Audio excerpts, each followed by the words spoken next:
Hello viewers, நான் IS ரெசிபிலேருந்து பானுசங்கர் பேசுகிறேன். இன்னைக்கு வந்து இந்த ஜவ்வரிசியை வச்சு ஒரு வடை இல்லை போண்டான்னு கூட சொல்லலாம். எப்படியோ ஃப்ளாட்டாக தட்டினா வடை, உருண்டையாக போட்டால் போண்டா, எப்படி வேணால் வச்சுக்கலாம்.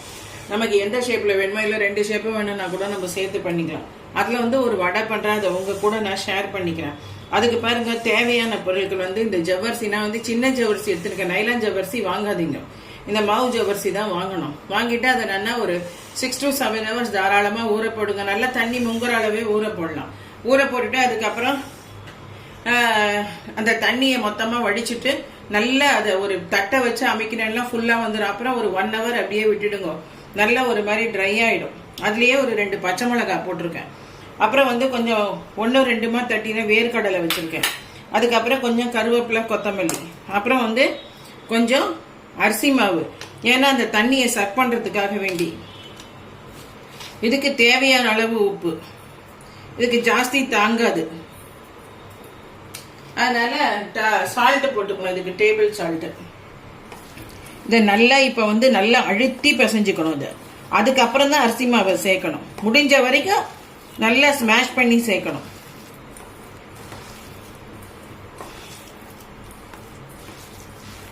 அதுக்காக மிக்சியில் போட்டுடாதீங்க. மிக்சியில் போட்டெல்லாம் நல்லாவே இருக்காது.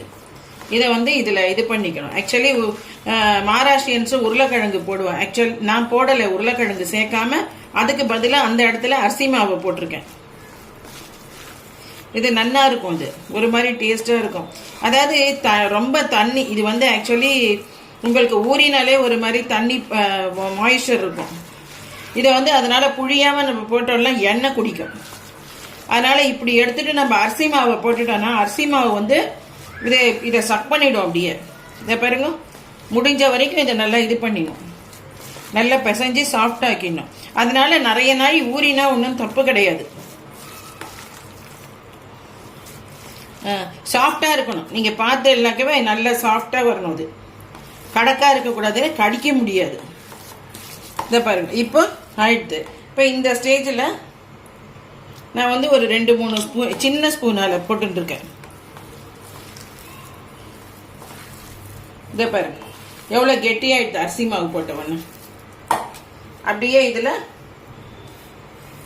இந்த வேர்க்கடலையை போட்டாச்சு. அப்புறம் இந்த கருவேப்பிலை, கொத்தமல்லி பொடியாக நறுக்கி வச்சது. இதில் வேணும்னா நீங்கள் ஆனியன் ஆட் பண்ணிக்கலாம், கேரட் போட்டுக்கலாம், சிம்லா மிர்ச் போட்டுக்கலாம், இது எல்லாம் போட்டுக்கலாம்.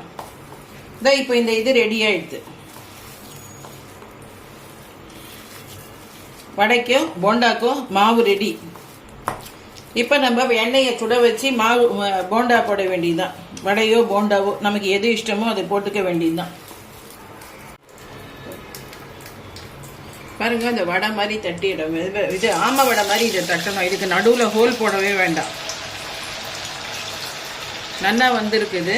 அதனால் சும்மா இந்த மெதுவடை, இந்த உளுந்து வடையும் ஆமை வடையும் தட்டுறதுக்கு பதிலாக இதை ஒரு மாறுதலாக தட்டலாம் அப்படின்னு. அரிசி மாவு போட்டதுனால எண்ணெயும் வந்து ஜாஸ்தி குடிக்கல. வடைக்கு எவ்வளோ குடிக்குமோ அதுதான் குடிச்சிருக்கு.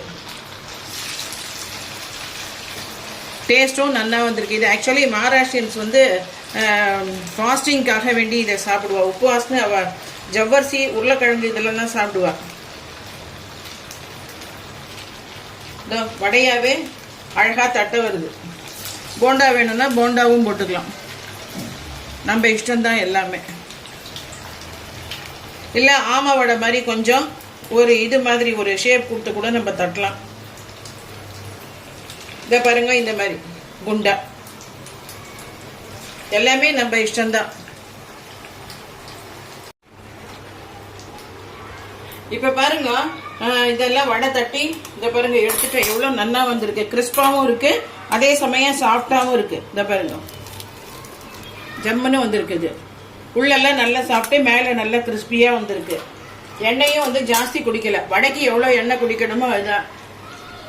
இதில் இன்னொன்று, நீங்கள் வந்து ஜீராத்தை கூட கையில் கொஞ்சம் தேய்ச்சிட்டு அந்த ஜவ்வரிசியில போட்டு கலந்துக்கலாம். அது வந்து ஒரு டைஜஷன் பவர் நல்லா இருக்கும். ஸோ மாற்றி இதை வந்து நீங்கள் ட்ரை பண்ணி பாருங்க. ட்ரை பண்ணி பார்த்துட்டு உங்களோட ஃபீட்பேக்கை கமெண்ட்ஸ் பாக்ஸில் ஆஸ் யூஷுவல் கொடுங்க. அப்புறம் பெல் பட்டனை ப்ரெஸ் பண்ணுங்க. சப்ஸ்கிரைப் பண்ணலன்னா சப்ஸ்கிரைப் பண்ணிக்கோங்க. உங்களுக்கு நிறைய இன்ஃபர்மேஷன் ஐஏஎஸ் ரெசிபில இருந்து கிடைக்கும்.